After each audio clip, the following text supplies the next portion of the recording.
Hello everyone, welcome back to my channel Indian classes में आपका हार्दिक स्वागत है। आज का हमारा टॉपिक है मादा जनन अंग। हमने नर जनन अंग कंप्लीट कर लिया था। आज का मादा जनन अंग कंप्लीट करने वाला है। ये नर जनन अंग से कहीं ज़्यादा इम्पोर्टेंट होने वाला है आज का टॉपिक। ठीक है, तो आज का टॉपिक हमें बड़े ध्यान से पढ़ना है और नोट्स बनाते हुए चलना है। इसके ऊपर बहुत सारे क्वेश्चन पूछे जा सकते हैं और 5 नंबर में इसका पूरा वर्णन भी पूछा जा सकता है। तो हमारी बोर्ड क्लास है, इसीलिए हमें नोट्स बना के साथ साथ चलना है, क्योंकि जो समझते हैं वो एग्ज़ाम तक याद नहीं रहता। तो हमें लिखना भी ज़रूरी है और पेपर में लिखना ही पड़ेगा, तभी हमें नंबर दिए जाएंगे। तो आज का टॉपिक है हमारा मादा जनन तंत्र और नर जनन तंत्र कर लिया था।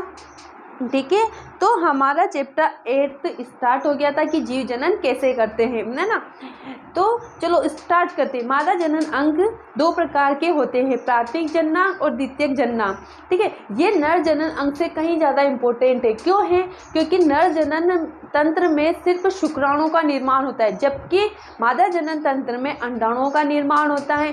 फिर अंडाणुओं का निषेचन भी मादा शरीर के अंदर ही होता है और जब निषेचन के पश्चात भ्रूण का निर्माण हो जाता है, युग्मनज का निर्माण हो जाता है या ब्लास्टुला का निर्माण हो जाता है, तो उसका रोपण या उसका पालन पोषण भी किसके अंदर होता है? मादा शरीर के अंदर ही होता है। उसके बाद 9 महीने के बाद जब शिशु बनकर पूरा तैयार हो जाता है या परिपक्व हो जाता है, तो प्रसव की क्रिया भी मादा शरीर के अंदर ही होती है। इसीलिए नर जनन तंत्र की अपेक्षा मादा जनन तंत्र कहीं ज़्यादा इम्पोर्टेंट है। तो इसी को हम पढ़ रहे हैं आज डिटेल में और आपको नोट्स बनाते हुए चलना है मेरे साथ साथ। ठीक है, तो आइए स्टार्ट करते हैं हमारा मादा जनन तंत्र। ये 2 प्रकार का होता है, प्राथमिक जननांग और द्वितीयक जननांग। प्राथमिक जननांग में हमारा आता है अंडाशय, जिसे हम ओवेरी कहते हैं, और द्वितीयक जननांग में आता है अंडवाहिनी, गर्भाशय, योनि और ग्रंथियाँ। ठीक है, अब आता है हमारा गर्भाशय। अंडाशय, अंडाशय क्या होता है? ये बादाम की शेप का होता है, जैसे बादाम होता है उसी तरीके के आकार का होता है और गर्भाशय के दोनों साइड 1-1 % होता है। ठीक है, फीमेल में एक जोड़ी बादाम के आकार के अंडाशय गर्भाशय के दोनों तरफ 1-1 की संख्या में स्थित होते हैं। प्रत्येक ओवेरी की लंबाई 4 सेंटीमीटर, 2.5 सेंटीमीटर चौड़ा तथा 1.5 सेंटीमीटर मोटा होता है। अंडाशय के चारों तरफ एक कोशिका स्तर मोटी जनन उपकला पाई जाती है, जिसकी कोशिकाएं घनाकार होती और जनन उपकलाएं क्या करती है? अंडाणुओं का निर्माण करती है ना। इस स्तर के नीचे 2 भागों में संयोजी ऊतक पाया जाता है। संयोजी ऊतक बाहरी वाले भाग को हम कोर्टेक्स बोलते हैं और भीतरी वाले भाग को मेडुला बोलते हैं। मेडुला के अंदर कई सारी ब्लड वेसल्स बिखरी हुई होती है, रक्त कोशिकाएं या रक्त केशिकाएं भी बोल सकते हैं, जबकि कोर्टेक्स में के कई कोशिकाओं की बनी हजारों की संख्या में विशिष्ट गोलाकार रचनाएं पाई जाती हैं, जिन्हें हम अंडाशय पुट्टिकाएं कहते हैं। इन पुट्टिकाओं की एक कोशिका प्राथमिक उरोइड कहलाती है और यही विकसित होकर अंडाणुओं का निर्माण करती हैं। और ये सारी कोशिकाएं कहाँ पे प्रेजेंट होती है? हमारे अंडाशय में प्रेजेंट होती हैं, जो गर्भाशय के दोनों तरफ स्थित होता है। एक लड़की के दोनों ओवेरी में जन्म के समय लगभग 2.5 लाख से 4 लाख तक पुट्टिकाएं बनती हैं। कितनी पुट्टिकाएं बनती हैं? 2.5 लाख से 4 लाख तक पुट्टिकाओं का निर्माण होता है, लेकिन उनमें से सिर्फ 400 पुट्टिकाएं ही परिपक्व हो पाती है। जैसे हमारे जीवन काल में 400 अंडाणुओं का ही परिपक्व होता है, लेकिन बनते कितने? 2.5 लाख से 4 लाख तक का बन पाते हैं। लेकिन परिपक्व मतलब निषेचन के लिए तैयार अंडाणु कितने होते हैं? सिर्फ 400 ही होते हैं। जब अंडाणु पूरी तरह से विकसित हो जाता है तो ओवेरी से बाहर निकलने के लिए तैयार हो जाता है। अंडाणुओं का अंडाशय से बाहर निकलने की क्रिया अंडोत्सर्ग कहलाती है। और ये कौन से दिन होती है? जब हमारा मासिक चक्र कंप्लीट होता है, तो उसे 10वें से 7वें दिन के अंदर अंदर ये सारी क्रिया यानी अंडोत्सर्ग की क्रिया संपन्न होती है। ओवेरी के क्या कार्य हैं? वही ओवेरी का मुख्य कार्य अंडाणुओं का निर्माण तथा एस्ट्रोजन और प्रोजेस्टेरोन जैसे लिंग हार्मोन का उत्पादन करना होता है। देखो, नर में हमने एक ही हार्मोन पढ़ा था, उसको बोलते हैं टेस्टोस्टेरोन हार्मोन बोलते हैं, जो द्वितीयक लैंगिक लक्षणों का निर्माण करता है, या उस, ठीक है। और मादा में क्या होता है, दो तरह के लैंगिक हार्मोन होते हैं, एस्ट्रोजन और प्रोजेस्टेरोन।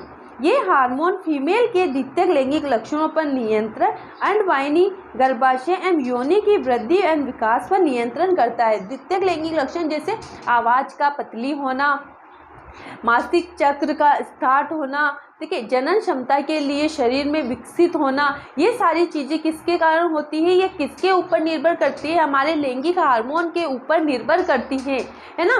तो लैंगिक हार्मोन पूछा जाएगा तो कौन कौन से होते हैं, एस्ट्रोजन और प्रोजेस्टेरोन।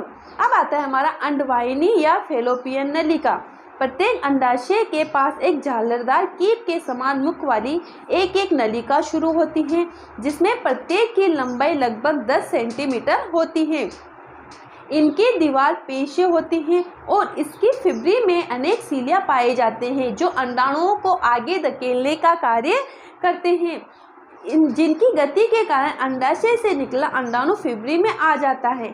फेलोपियन का दूसरा सिरा गर्भाशय से जुड़ा होता है और अंडाणुओं को ग्रहण करके गर्भाशय में पहुंचाता है।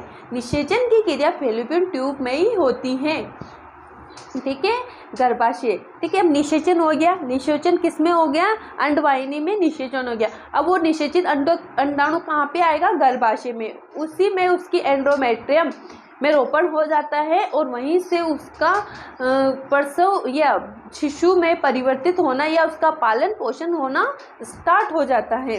गर्भाशय 7.5 सेंटीमीटर लंबा, 5 सेंटीमीटर चौड़ा तथा 3.5 सेंटीमीटर मोटा होता है। इसका ऊपरी हिस्सा चौड़ा तथा निचला हिस्सा संकरा होता है। इसकी दीवार मोटी तथा मांसपेशियों की बनी होती है। इस दीवार की बाहरी पेशी स्तर मायोमेट्रियम तथा भीतरी स्तर एंडोमेट्रियम कहलाता है। गर्भाशय का निचला संकरा भाग ग्रीवा कहलाता है, जो योनि में खुलता है। अगला आता है हमारा योनि। योनि एक संकरी नली है जिसकी दीवार पेशीय ऊतक की बनी होती है। इसका ऊपरी सिरा गर्भाशय से जुड़ा होता है, जबकि दूसरा सिरा छिद्र के रूप में बाहर आकर खुलता है। इस छिद्र को योनि द्वार बोलते हैं। अब आता है अंडाणु जनन। यह क्रिया अंडाशय की जर्मिनल एपिथेलियम कोशिकाओं में होती है। इन कोशिकाओं में अर्धसूत्री विभाजन के द्वारा अंडाणु बनने की क्रिया को अंडाणु जनन कहते हैं। और हमेशा कौन सा विभाजन होता है, अर्धसूत्री विभाजन होता है। मादा में महीने में केवल एक ही अंडाणु परिपक्व होता है। अगर एक माह में बाएं ओवेरी का ओवम परिपक्व हुआ तो दूसरे माह में दाहिने का ओवम परिपक्व होता है। मतलब हमारे तरफ हमने अभी आगे पढ़ा था कि गर्भाशय के दोनों साइड अंडाशय उपस्थित होते हैं और अंडाशय में अंडाणुओं का निर्माण होता है।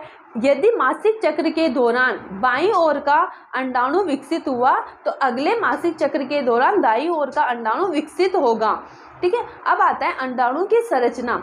मनुष्य का अंडाणु दूसरे स्तनियों के समान ही गोल और अचल होता है तथा योग यानी प्रोटीन नहीं पाया जाता है, बल्कि इसके अंदर कोशिका द्रव्य बहुत अधिक मात्रा में भरा होता है।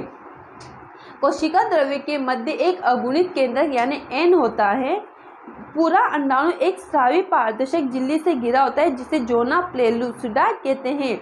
इस झिल्ली के चारों तरफ पुट्टिका कोशिका अनियमित रूप से स्थित होती हैं। इस स्तर को कोरोना रेडिएटा कहते हैं। इस तरीके से हमारा अंडाणु होता है, इसके बीच एक केंद्रक होता है, इसके चारों तरफ कोशिका द्रव्य होता है।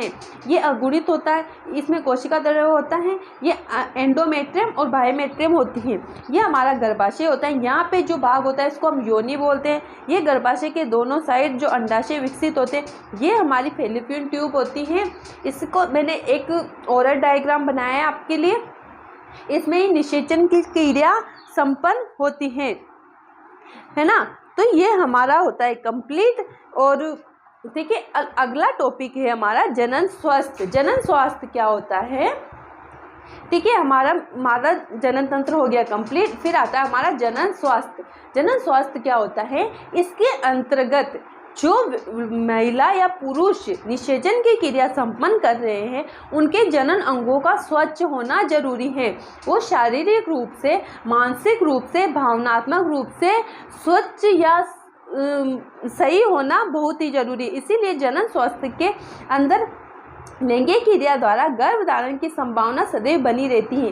गर्भधारण की अवस्था में स्त्री के शरीर एवं भावनाओं की मांग या आपूर्ति बढ़ जाती है। यदि वह गर्भधारण के लिए तैयार नहीं है तो इसके स्वास्थ्य पर विपरीत प्रभाव पड़ता है। अतः गर्भधारण को रोककर स्वास्थ्य को बनाए रखना जनन स्वास्थ्य कहलाता है। जनन स्वास्थ्य का मतलब होता है जैसे एक महिला 14 साल की उम्र में ही माँ बनने वाली है और एक महिला 24 साल की उम्र में माँ बनने वाली है, तो किसके शरीर पर ज़्यादा इफेक्ट पड़ेगा? 14 साल वाली महिला, क्योंकि वो अभी जनन स्वास्थ्य के अंतर्गत नहीं है, मतलब बच्चा पैदा करने के उम्र में नहीं है। तो वो जो विपरीत परिस्थिति आती है उसी को हम जनन स्वास्थ्य के अंतर्गत नहीं लेते हैं। अब आता है अपना गर्भधारण रोकने के उपाय। गर्भधारण हो गया है ना, बहुत से जैसे बलात्कार की स्थिति में गर्भधारण हो जाता है ना, और जैसे हमारे दो ये नियम लागू है, किसी महिला के 2 बच्चे हैं और वो तीसरा बच्चा नहीं करना चाहती हैं, और तो उसको गर्भधारण कैसे नहीं किया जाए, कैसे रोका जाए, तो वही हम पढ़ रहे। रोधक विधियाँ, इसमें कंडोम तथा डायफ्राम का प्रयोग किया जाता है। ये युक्तियाँ शुक्राणुओं को और अंडाणु से मिलने में रोधक का कार्य करती है, जिससे निषेचन नहीं होता। पुरुष एक कंडोम का उपयोग कर सकता है, जिससे शुक्राणु और अंडाणु का मिलना रुक जाता है। रासायनिक विधियाँ, सगर्भता को रोकने के लिए महिलाएं 2 प्रकार की गोलियों का उपयोग करती हैं, मुख्य गोलियां तथा योनि गोलियां। ये गोलियां शुक्राणु या अंडाणु को निष्क्रिय कर देती हैं। मुख्य गोलियां यानी मुख से खाई जाने वाली गोलियां, और एक तरह की योनि में रखने की जो गोलियां पाई जाती है वो योनि। हमने देखा अभी आगे कि योनि क्या होती है। गर्भाशय के नीचे संकरा सिरा होता है जिसे ग्रीवा कहते हैं, और ग्रीवा कहाँ खुलती है? योनि द्वार में खुलती है। अतः शल्य विधियाँ, इस विधि में पुरुष नसबंदी या स्त्री नसबंदी करवाई जाती है। इसके अंदर क्या होता है, जब हमने अभी देखा है कि अंडाशय महिला की अंडवाहिनी में निषेचन संपन्न हो रहा है, जब उस अंडवाहिनी को अगर काट दिया जाए तो क्या निषेचन संपन्न होगा? नहीं होगा। तो नसबंदी के अंतर्गत क्या किया जाता है, महिलाओं की फैलोपियन ट्यूब यानी अंडवाहिनी को काट के दोनों सिरों को बांध दिया जाता है। जब अंडवाहिनी बीच में से कटी हुई होती है तो अंडाणुओं का उत्सर्जन नहीं होता है, यानी अंडाणु का निषेचन तक नहीं पहुंच पाता है, या अंडाणु शुक्राणु तक नहीं पहुंच पाता है और शुक्राणु भी अंडाणु तक नहीं पहुंच पाता है। अगर ये दोनों नहीं मिलेंगे तो निषेचन की क्रिया रुक जाती है।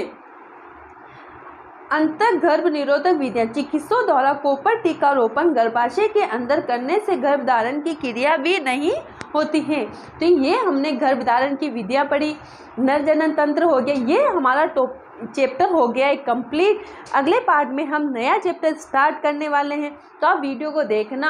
अगर वीडियो अच्छी लगे तो वीडियो को लाइक करना है, शेयर करना है और चैनल को सब्सक्राइब करना है। मैं सारे चैप्टर यहाँ पे कंप्लीट करवाने वाली हूँ, प्लस आपको इम्पोर्टेंट क्वेश्चन की भी वीडियो देने वाली हूँ जो आपके एग्ज़ाम के लिए बहुत ही ज़्यादा इम्पोर्टेंट होने वाली है। Thank you.